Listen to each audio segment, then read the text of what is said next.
Je lis la parole de l'Éternel. Êtes-vous tellement dépourvu de sens? C'est un message qui s'adresse à tous les peuples de Dieu, Amen. à tous les enfants de Dieu qui sont ici présents, que Dieu a permis afin que vous soyez ici, en ce lieu. Et malheureusement ou heureusement, ce message s'adresse à tous, sans aucune exception. Tout le monde. Amen. Amen. Continue. Galates 3, verset 3. Êtes-vous tellement dépourvu de sens? Êtes-vous tellement dépourvu de sens? Après avoir commencé par l'esprit, Après avoir commencé en esprit, qu'est-ce que tu as commencé? L'œuvre de Dieu. Tu l'avais commencé en esprit, avec conviction. Tu l'avais commencé avec zèle. L'esprit de Dieu habitait en toi. voulez-vous maintenant finir par la chair? Voulez-vous maintenant finir par la chair? C'est une question qui se pose à tous les enfants de Dieu. Apocalypse chapitre 2, versets 1 à 6. Vous avez bien commencé. Vous avez bien commencé l'œuvre de Dieu. On avait bien commencé l'œuvre de Dieu en esprit. On sautait. Lorsque l'Esprit de Dieu nous disait sauter, on saute. Rouler par terre, on roule. Tu as fait tant de sacrifices. La question maintenant que l'apôtre Paul qui te pose, est-ce que tu veux finir par la chair maintenant? Apocalypse, verset 2, chapitre 2, verset 2. Verset 1. Verset 1. Écrit à l'ange de l'église d'Éphèse. Écrit à l'ange de l'église de la Renaissance. Voici ce que dit celui qui tient les 7 étoiles dans sa main droite. Celui qui marche au milieu des 7 chandeliers d'or. Chapitre 2. Je connais tes œuvres. L'Éternel a dit, il connaît très bien tes œuvres. Il connaît ce que tu fais. Ton travail. Ton travail, il le sait très bien. Il sait que tu travailles. Il sait que tu œuvres pour lui. Et ta persévérance. Il connaît aussi ta persévérance, malgré toutes choses qui tiennent bon. Je sais que tu peux supporter les méchants. Je sais que tu peux supporter les méchants. Malgré tout ce qu'on dit pour la Renaissance, tu es là. Amen.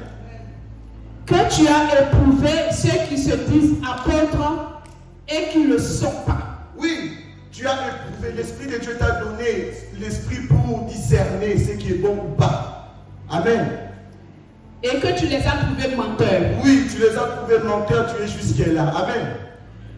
Que tu as de la persévérance. Tu as de la persévérance. Que tu as souffert à cause de mon nom. Que tu as souffert à cause de mon nom. Et que tu ne t'es point lassé. Mais ce que j'ai contre toi. Mais c'est que moi, Dieu, j'ai contre toi. C'est que tu as abandonné ton premier amour. C'est que tu as abandonné ton premier amour. Oh, on peut acclamer très fort pour ce Dieu-là. Jésus. Verset 5. Verset 5. Souviens-toi donc d'où tu es tombé. Souviens-toi là où tu es tombé.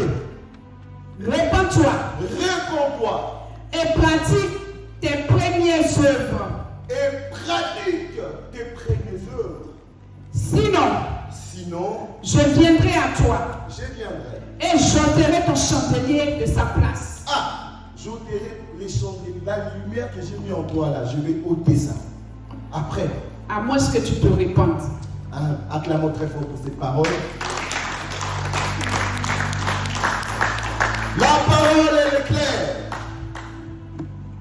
Chers enfants de Dieu, nous tous, nous croyons que lorsque nous servons Dieu avec fermeté, c'est que nous sommes avec lui. Nous tous qui croyons que lorsqu'on vient à l'église tout le temps, c'est que nous sommes avec lui.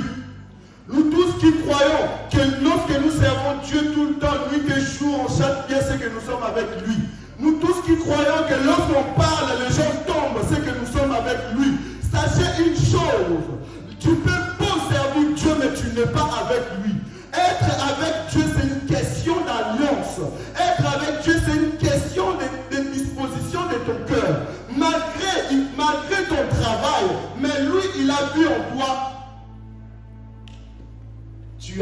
abandonné ton premier amour.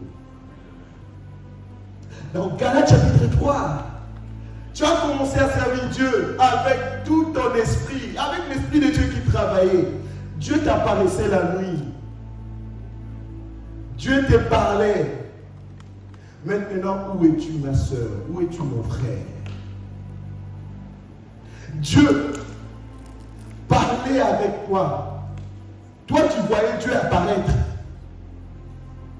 Mais où est-ce que tu es actuellement? Pourquoi la Renaissance? Nous avons abandonné cet amour de servir Dieu.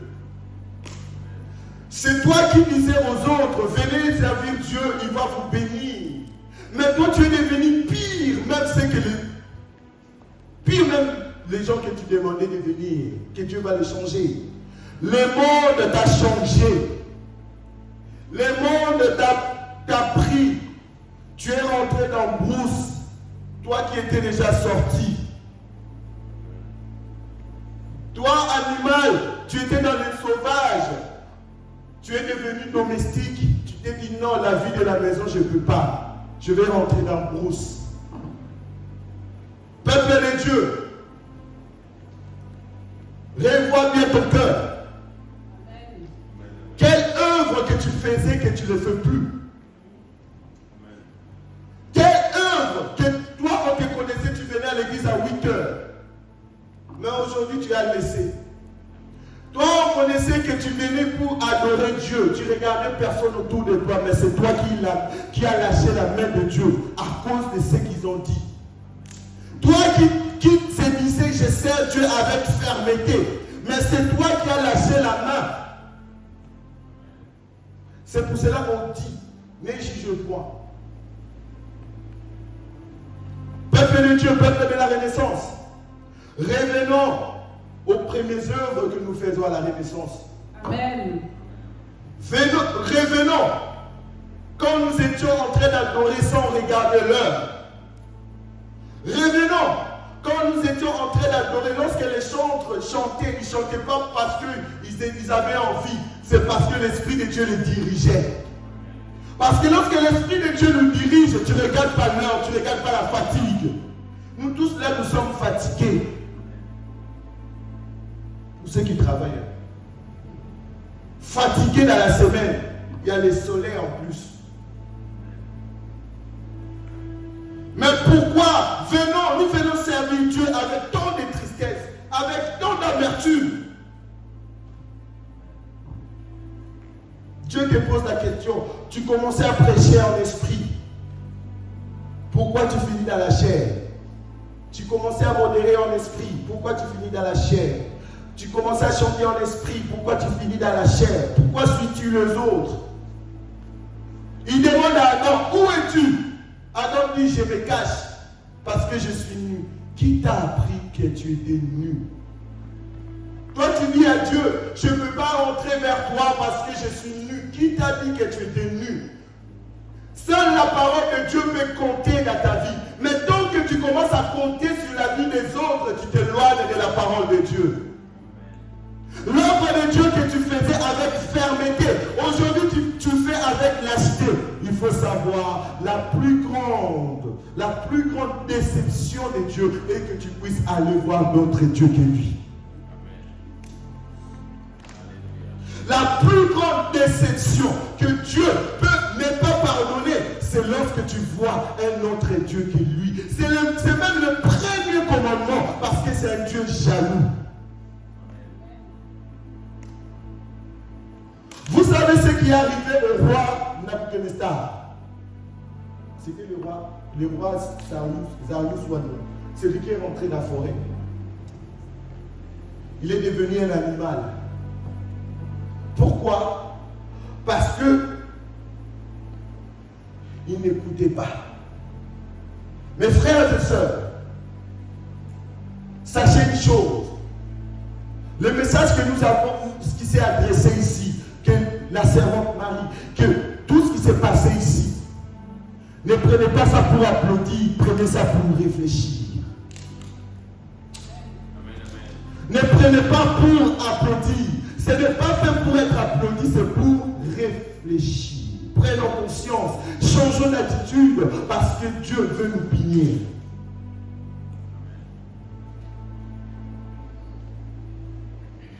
Moi, je ne peux pas servir parce que je suis pas propre devant Dieu. Ce n'est pas lui qui t'a appelé. Il connaît ta saleté là. Il te dit, viens tel que tu es. Amen. Mes frères et sœurs, où est passé l'amour que tu avais? Où est passé les ailes que tu avais pour servir Dieu? On ne te demandait pas pour faire des choses, tu les faisais par toi-même. Je ne sais pas, tu les faisais pour que le messager te remarque ou tu les faisais pour que Dieu te remarque?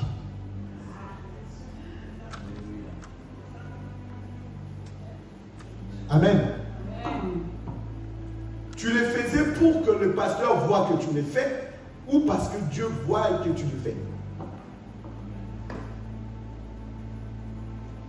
C'est ça aussi la question qu'on doit se poser. Quelle est la motivation? Quelle est ta motivation pour servir Dieu? Ou parce que tu as une belle voix ou parce que tu veux adorer ton Dieu?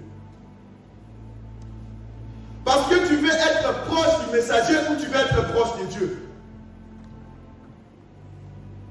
Un jour, j'avais dit, c'était à ma première prédication. Tu peux être proche de l'église, mais tu peux être loin de Dieu.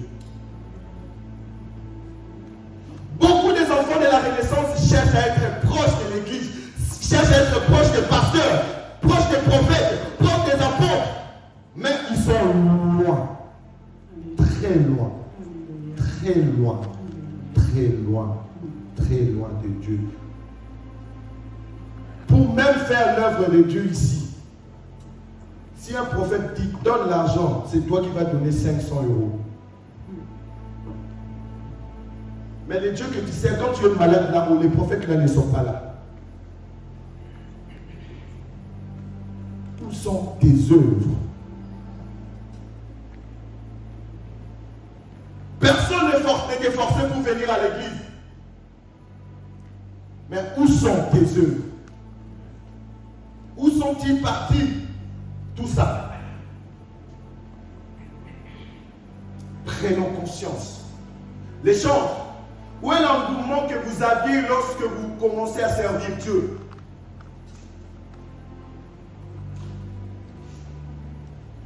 Où est l'engouement? Parce que il y a des choses qui se passent. Qui vous a dit que l'œuvre de Dieu était facile? Lorsque tu rentres dans le sacerdoce, sache que le diable ne voudra pas que tu restes.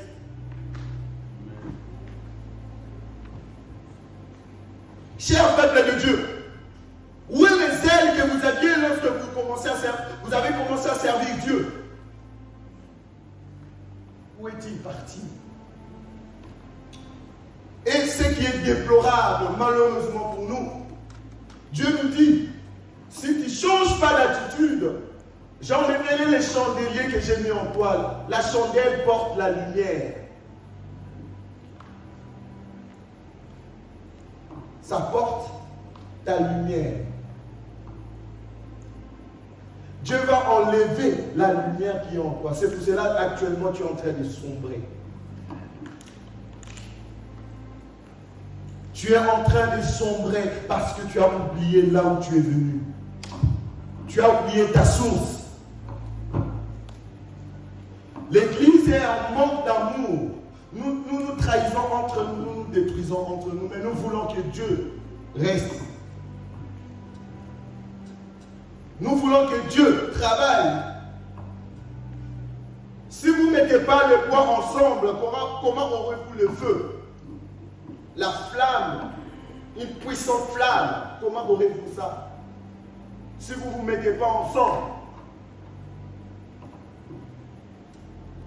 Si nous ne nous mettons pas ensemble, si les chantres, vous ne vous concordez pas, vous ne vous entendez pas entre nous, comment vous apporterez nos adorations vers Dieu? C'est pour cela tout ce qui se passe, c'est dans la chair.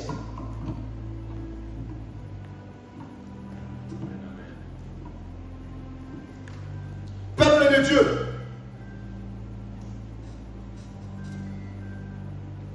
Nous avons vu le message.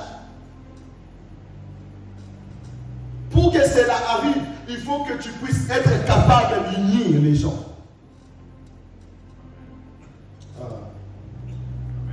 Il faut être capable d'unir les gens. Mais si toi, tout près de toi, c'est la destruction, il faut te poser beaucoup de questions.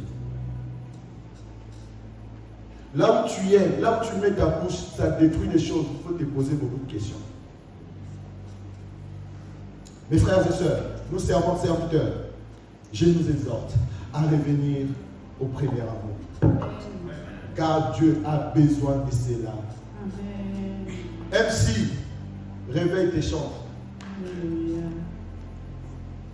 L'église de Dieu, réveillez-vous. Amen. Réveillez-nous pour porter la gloire, pour être dans la manifestation du Saint-Esprit, pour que l'Esprit de Dieu travaille en nous puissamment. Il faut que nous puissions être réveillés. Amen. Nous sommes trop endormis. Alléluia. Nous sommes comme si nous étions dans un cimetière. Amen, amen. Vous faites comme si vous étiez déjà mort, comme si la vie était déjà finie. Amen. Mes frères,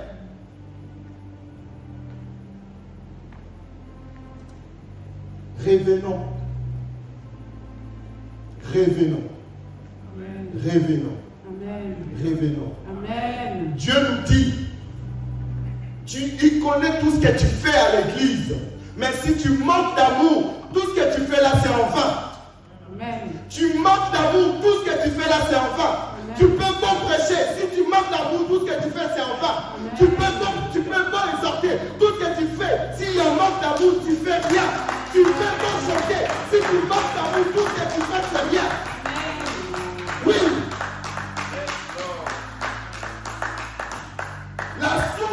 La chose qui nous manque dans cette assemblée, c'est l'amour. La source, c'est la chose qui nous manque aux chrétiens aujourd'hui. Parce qu'ils se dispersent tous, c'est l'amour. Nous regardons les païens, nous regardons les autres religions, comment ils sont unis, malgré leurs défauts. Mais qu'est-ce qui nous manque, nous chrétiens? Nous, les églises, nous nous détruisons entre nous. Alléluia. Nous-mêmes, dans notre assemblée, on ne va pas aller nulle part. Ici, nous nous détruisons entre nous. Amen. Comment demandons-nous la paix si nous-mêmes nous sommes en guerre? Amen. Tu es en guerre permanente avec ton frère. Tu es en guerre permanente avec ta soeur. Quand est-ce que cela va finir? Même le film de Jésus est déjà fini. Alléluia. Amen. Quand est-ce que cela va finir?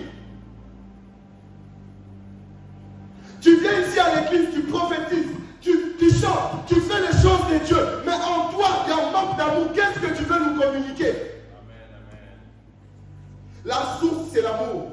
La première des choses, Dieu nous a donné 10 commandements. Les 10 commandements, c'est l'amour. Lorsque tu aimes, tu ne trouveras pas un autre Dieu devant lui. Lorsque tu l'aimes, tu ne tueras pas ton prochain. Lorsque tu l'aimes, tu ne chercheras pas la femme de ton prochain. Lorsque tu l'aimes, tu n'as pas volé. Lorsque tu l'aimes, tu aimeras ton prochain. Lorsque tu l'aimes, tu aimeras tes parents. Lorsque tu l'aimes, il y a 10 commandements. Mais la chose qui nous manque, nous acceptons les 10 commandements, mais nous n'acceptons pas l'amour. Pourquoi tu ne peux pas voler ton prochain, mais c'est toi qui parles derrière ton Dieu qui a manque d'amour. Amen, amen, amen, amen. Alléluia. Oui, c'est l'amour qui nous manque. C'est ça la source de toutes choses. Amen. C'est ça la source de toutes choses. Il n'y a pas d'autre. Alléluia. Nous, les pasteurs qui nous prêchons ici, nous sommes que des beaux chanteurs. Nous avons qu'une belle voix. Amen. Mes frères, soyons conscients. Soyons conscients que nous sommes dans un royaume. Amen. Et un royaume, c'est fait pour unir les gens, pas pour les disperser. Un royaume peut avoir des guerres internes, mais ils sont capables de se réunir et de traiter ça dans le royaume, en interne. Mais si notre royaume a nous la renaissance, tout ce qui se passe à la renaissance se retrouve d'ailleurs à cause de nous. Nous sommes en manque d'amour. Amen. Alléluia. Si ton frère te dit quelque chose et que tu vas dire à l'autre, tu es en manque d'amour. Amen, amen. Tu ne peux pas chercher à avoir mari. Tu ne peux pas chercher à avoir femme. Comme les servants t'ont dit, si tu n'as pas d'amour, comment tu vas l'aimer? Tu vas faire que des enfants. Amen. Mes frères, soyons dans l'amour. Soyons dans l'amour. C'est la première chose que Dieu nous demande. Il t'a donné les 10 commandements. Oui, c'est vrai. Mais est-ce que tu respectes ce qui est l'amour? Amen. Dans tout ceci, aimons-nous les uns les autres. Amen. Comme nous nous aimons nous-mêmes. Amen. Et aime ton prochain comme aime Dieu aussi. Amen. Amen. Amen. C'est les commandements que Dieu te demande.